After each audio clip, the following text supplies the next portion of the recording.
Avez-vous déjà entendu parler du marché caché de l'emploi? Ne vous inquiétez pas, ce n'est pas aussi compliqué que ça en a l'air. Ça signifie simplement que beaucoup d'emplois ne sont jamais annoncés publiquement. Ces emplois existent, mais les entreprises les pourvoient discrètement.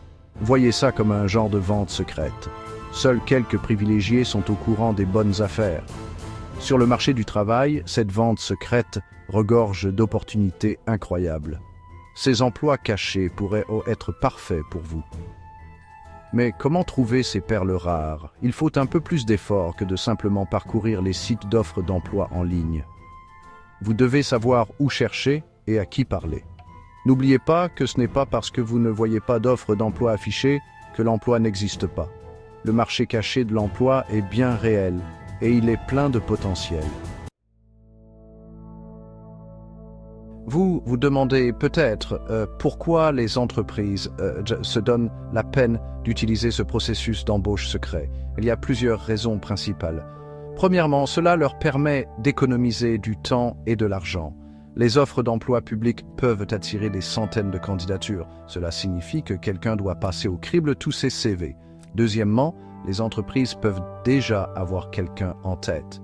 Elles pourraient envisager une promotion interne ou avoir une recommandation de confiance. Elles n'ont pas besoin de chercher très loin. Enfin, certaines entreprises préfèrent garder leur plan d'embauche confidentiel.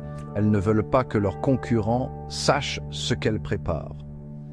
C'est une question d'avantage concurrentiel. Donc, même si cela peut sembler injuste pour les chercheurs d'emploi, les marchés cachés de l'emploi sont une réalité. Comprendre les raisons qui les sous-tendent peut vous aider à naviguer dans ce monde caché. Alors, comment percer sur ce marché caché de l'emploi? Il s'agit d'être proactif et de penser différemment. Ne vous fiez pas uniquement aux sites d'offres d'emploi traditionnels.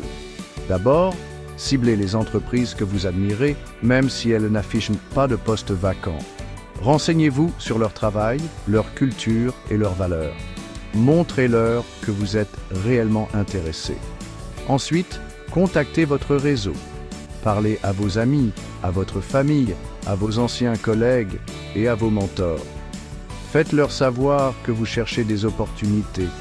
On ne sait jamais qui pourrait avoir une piste. Enfin, envisagez un travail temporaire ou contractuel.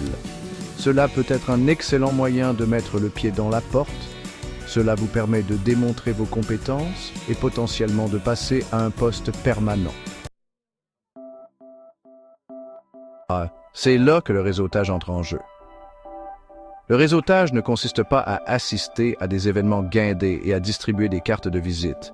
Il s'agit d'établir de véritables relations. Connectez-vous avec des gens de votre domaine. Assistez à des événements de l'industrie, rejoignez des groupes en ligne et contactez des personnes que vous admirez. Engagez des conversations, posez des questions et intéressez-vous sincèrement à leur travail. Lorsque vous établissez des relations solides, les gens sont plus susceptibles de penser à vous lorsqu'ils entendent parler d'opportunités. Ils deviennent vos défenseurs, vos champions sur le marché caché de l'emploi.